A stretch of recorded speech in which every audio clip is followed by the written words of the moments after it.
अस्सलाम वालेकुम। आज हम अगला चैप्टर पढ़ेंगे। पहले हमने मेनियस डिजीज किया था अपने पिछले क्लास में, तो आज हम डिस्कस करेंगे बीपीपीवी को। Another important chapter, important disease और ऑफन आस्क।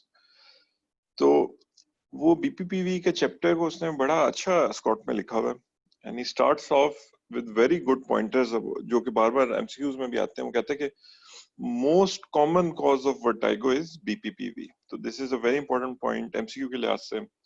और कहते हैं कि इसकी 9% प्रेवलेंस रेट है, यानी 9% of the population will get BPPV at some point in their life. So you can understand why it is the bread and butter of ENT और इतना commonly क्यों पूछा जाता है। फिर वो कहता है आप इसके नाम पे गौर करें। B for benign, benign का मतलब है कि नॉन कैंसरस है। P for paroxysmal, paroxysmal का मतलब है कि मोमेंटरी है, यानी टेम्पोरली होगा। P for positional, और पोजिशनल का मतलब कि पोजीशन इसको इंड्यूस करेगी, यानी जो नॉन कैंसरस रीजन की वजह से मोमेंटरीली और पोजीशन इंड्यूस्ड वर्टाइगो हो, उसको हम सस्पेक्ट करेंगे कि वो बीपीपीवी है। फिर वो कहता है कि बीपीपीवी होता क्यों है। सबसे पहले वो बात करता है कि ओटोकोनिया क्या है। ओटोकोनिया, वो कहते हैं कि कैल्शियम कार्बोनेट क्रिस्टल्स हैं which are floating around in endolymph.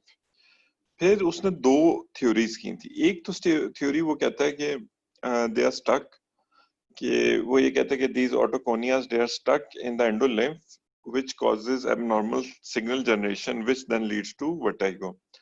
Second theory वो ये कहता है कि due to gravity they are influenced by the gravity और इसकी वजह से ये vertigo होता है। Most common involved semicircular canal BPPV में again an important MCQ के point of view से and viva point of view से वो posterior semicircular canal है, and it is involved in more than 90% of the cases.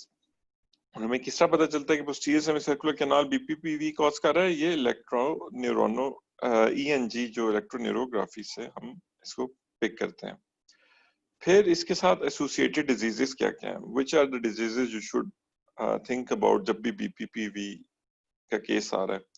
उसमें vestibular neuritis आता है, उसमें ऑटोस्क्लेरोसिस आता है, उसमें मेनियस डिजीज आता है, उसमें हेड ट्रॉमा आता है। These are the causes which are associated with BPPV. Second most important, most common cause of BPPV is idiopathy.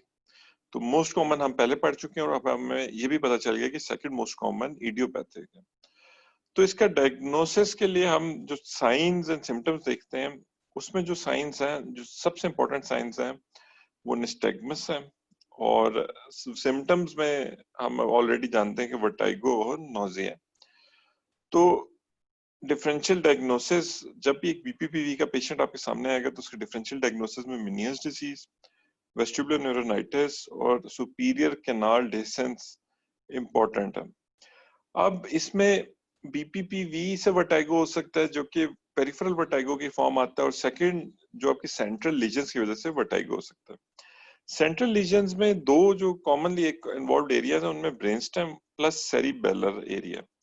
और इसमें होगा क्या कि इसमें सेरिबेलर क्योंकि एरियाज इन्वॉल्व हो रहे हैं, ब्रेनस्टेम इन्वॉल्व हो रहा है, तो इसी के signs are found in central vertigo.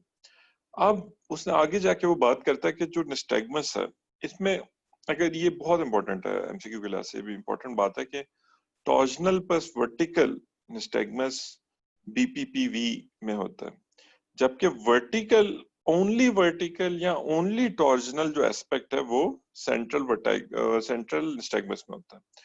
तो अगर उसके अंदर दोनों एलिमेंट्स आ रहे हैं तो वो बीपीपीवी या फिर पेरिफेरल कॉजेस की तरफ जाएगा। अगर उसमें सिंगल एलिमेंट आ रहा है तो वो सेंट्रल एलिमेंट्स की तरफ जाएगा। फिर निस्टैग्मस के डिफरेंट डिफरेंशिएटिंग फीचर्स होते हैं जो इसको सेंट्रल निस्टैग्मस और पेरिफेरल कॉजेस की वजह से जो निस्टैग्मस वो रूल आउट करता है। लेटेंसी जो सी होती है वो उसकी ज्यादा होती है सेंट्रल की, ड्यूरेशन उसकी बहुत ज्यादा होती है, फटीगेबिलिटी सेंट्रल वाला नॉन फटीगेबल होता है।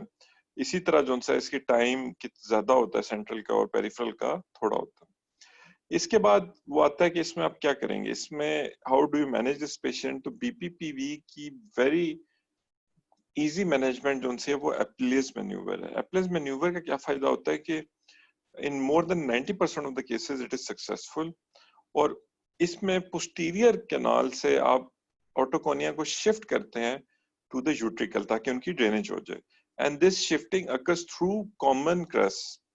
तो कॉमन क्रस से होते हुए वो सारे यूट्रिकल्स में चले जाएंगे, and this is the treatment of choice. अगर ये if this is not working तो finally we will go for neurectomy, जिसमें we will remove the labyrinths, but that is only in extreme cases. इसको जो diagnosis के लिए जो हम यूज करते हैं वो डिक्सेल्पाइक मैन्यूवर होता है इसमें। तो this is very briefly about BPPV, and inshallah we'll continue with the other lessons from tomorrow onwards as well. So thank you for joining in.